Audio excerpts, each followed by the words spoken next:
যার স্বাধীনতার ঘোষণা দেওয়ার কথা ছিল তিনি স্বাধীনতার ঘোষণা না করে সেই দিন জিয়া রহমান স্বাধীনতার ঘোষণা দিয়েছিলেন। শেখ হাসিনা যখন ক্ষমতা এসেছে বাংলাদেশের মানুষের গণতন্ত্রকে হত্যা করেছে। বেগম খালেদা জিয়াকে কারাগারে নিয়েছিলেন, তার বড় দায়িত্ব নিয়েছিলেন।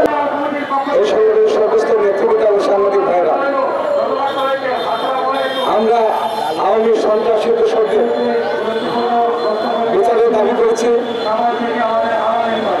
এই আওয়ামী সন্ত্রাস, এই আওয়ামী লীগ এমন একটা দল, যে দল যখনই ক্ষমতা এসেছে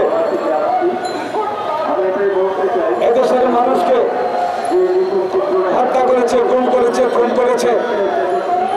আমি যদি আওয়ামী লীগের প্রতিষ্ঠাতা শেখ মুজিবের কথা বলি,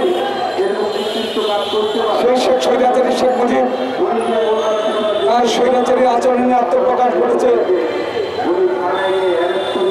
পূর্ব পাকিস্তানের ক্যাবিনেটে যখন সংসদে যখন স্পিকার শাহজাদিকে হত্যা করেছে, স্পিকার শাহজাদিকে হত্যা করে নয়, স্বাধীনতা যুদ্ধের সময় তিনি প্রতারক হয়েছিলেন।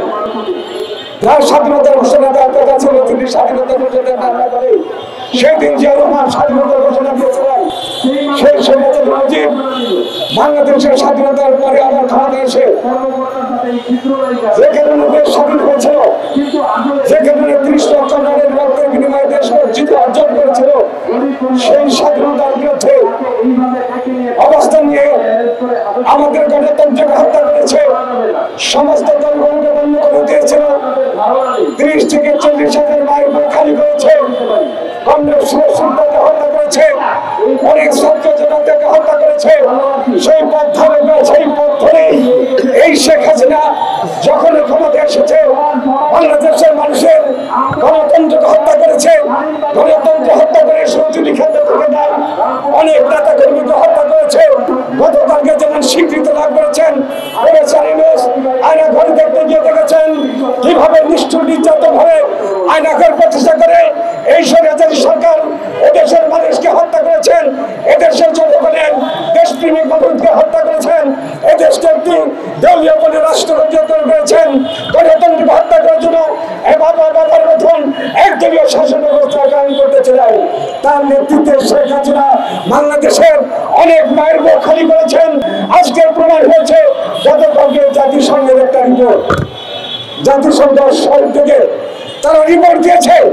সেই ৫ই আগস্টের পূর্বে শেখ হাসিনার নেতৃত্বে প্রায় তারা দিয়েছেন ১৪০০-র উপরে নেতা কর্মীকে খুন করা হয়েছে।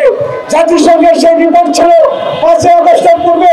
আর আমরা বলতে চাই সেই ১৫ সাল থেকে বেগম খালেদা জিয়ার নেতৃত্বে যখন আমরা বলেছিলাম এই হাসিনার অধীনে কোন নির্বাচনে বিএনপি যাবে না, তেমন করেছেন ধর্মের মধ্য দিয়ে বেগম খালেদা জিয়াকে কারাগারে নিয়েছিলেন, তার বড় দায়িত্ব নিয়েছিলেন আমাদের নেতা তারেক রহমান।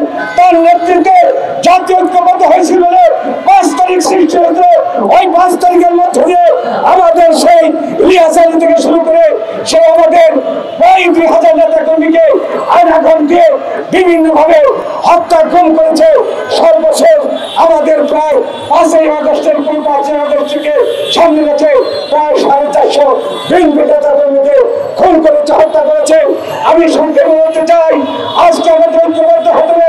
আজকে ঐক্যবদ্ধ হওয়ার জন্য এদেশের সবাই যুব সমাজ, ছাত্র সমাজ নয়, এদেশের বুদ্ধিজীবীদের, এদেশের ভালোবাসেন সাংবাদিক সহ সবাইকে ঐক্যবদ্ধ হতে হবে।